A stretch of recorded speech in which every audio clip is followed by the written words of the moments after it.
السلام عليكم ورحمة الله وبركاته. جدل كبير جدا بيثار حول القرموط أو سمك السلور أو الكات فيش. هل السمك ده مفيد ولا ضار؟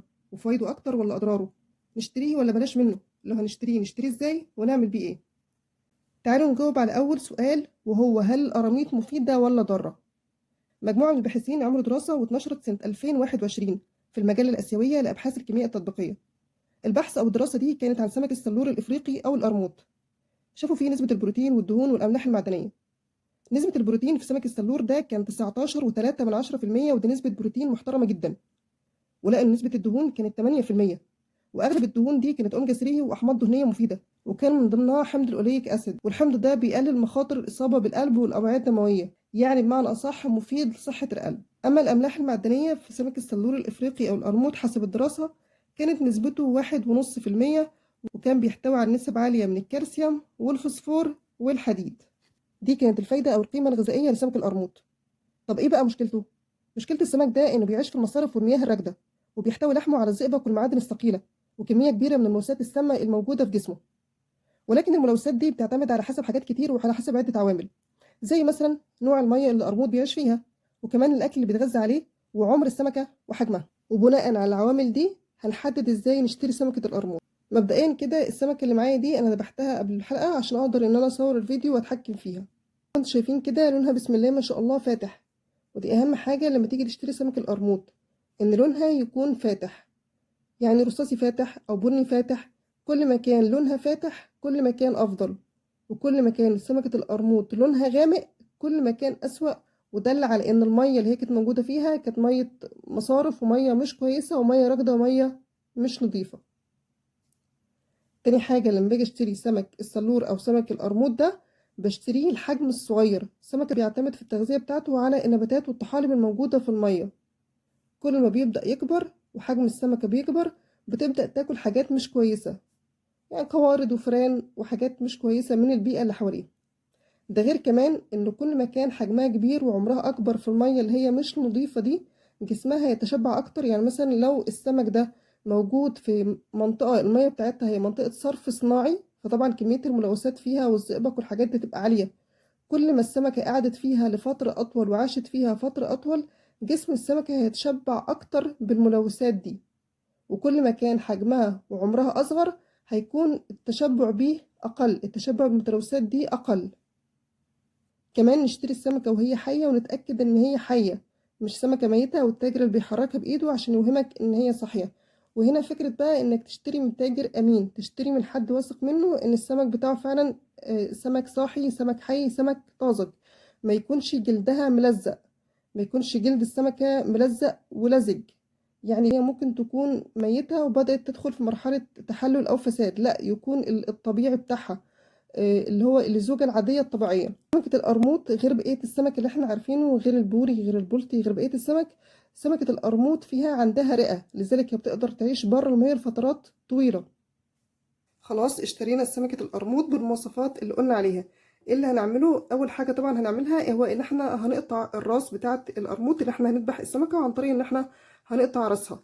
وطبعا الراس بتترمي، الراس ما بتتاكلش يا جماعة. في ناس بتحب الراس وبتعتبر افضل قطعة بالنسبة لها في سمكة القرموط. لا، الراس ما بتتاكلش، راس القرموط بتترمي. اول حاجة هنرمي الراس. تاني حاجة هنيجي من عند الديل من هنا كده، من هنا كده، وهنقطع الحتة دي وهنرمي الحتة دي. انا هنا رشيته دقيق لان هو عمال بيتزحلق معايا ومش قادره ان انا امسكه. هنا كده احط الدقيق واقطع اهي القطعه دي من الديل، والقطعه دي هتترمي اهي. القطعه دي كده هتترمي، ولو قطعه اكبر كمان يكون افضل. يبقى احنا قطعنا الراس ورميناها، وقطعنا اخر قطعه من الديل. طيب بعد كده هنجيب الزعنفة اللي هي اللي على الظهر دي، وهنبدأ ان احنا نشيلها بالمقص ونقصها. هرش شوية دقيق عشان اقدر ان انا اتحكم في السمكة اهي. شوية دقيق، ان هي بتزحلق مني هحط شوية دقيق وهقص الزعنفة دي.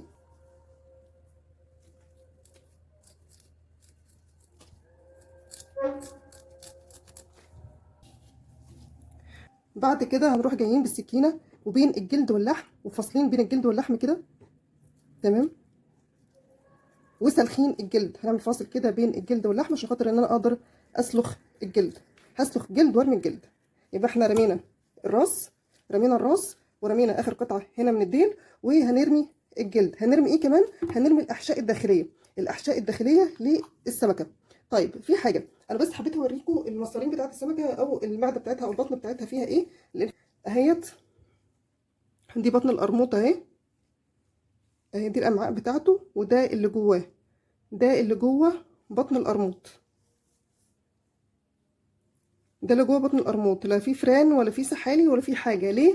لان ده قرموط صغير، لان ده قرموط لونه فاتح، بسم الله ما شاء الله. شايفين لونه عامل ازاي؟ شايفين لونه فاتح ازاي؟ لان ده كمان قرموط مزارع واكل اكل نظيف، تمام. فده اللي جوه بطن القرموط اهوت. يبقى احنا قلنا هنرمي الراس، وهنرمي اخر حته من الديل، وهنشيل الجلد. هنبدا ان احنا نعمل كده فاصل بين الجلد واللحم، ونشيل الجلد. وطبعا هنشده من ناحيه الراس، للديل، هننزع الجلد. الاحشاء الداخليه كلها، المصارين بالحاجات دي كلها تترمي. بعد كده هنعمل ايه؟ بعد كده هناخد بقى السمك الجميله بتاعتنا دي، بعد ما نسلخها هننقعها كويس في خل وليمون، او خل بس او ليمون بس. المهم حاجه حمضيه، خل وليمون، او خل بس او ليمون بس. هنسيبها منقوعه لفتره كويسه كده في الخل والليمون. وبعد كده هنقطعها بقى، ونبدا ان احنا نشويها، نقليها، نعملها في صينيه، ايا كانت. اهم حاجه ان احنا يعني نسويها كويس. في خطوة إضافية ممكن نعملها قبل تسوية القرموط، هي إن إحنا بنحط القرموط بتاعنا في الفريزر لو مش مستعجلين على أكله لمدة 3-4. الفريزر هيموت أي ميكروبات ممكن تكون موجودة فيه.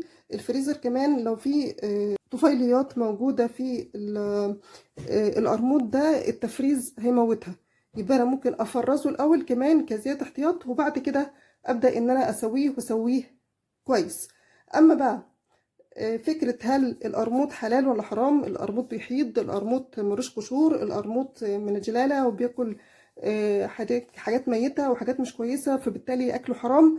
دي حاجة يسأل فيها أهل الذكر وأهل الفتوى، شيوخنا الأفاضل هم اللي يفتوا في الموضوع ده.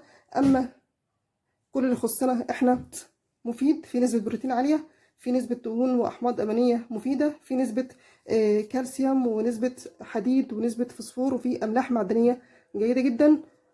في احتياطات ومحاذير لشراه ولأكله زي ما قلنا وقلت لكم في الفيديو نشتري ازاي ونعمل فيه ايه. اتمنى بأمر الله يكون الفيديو فاتكم، ولو استفدتوا منه ما تنسوش لايك والشير والسبسكرايب. والسلام عليكم ورحمة الله.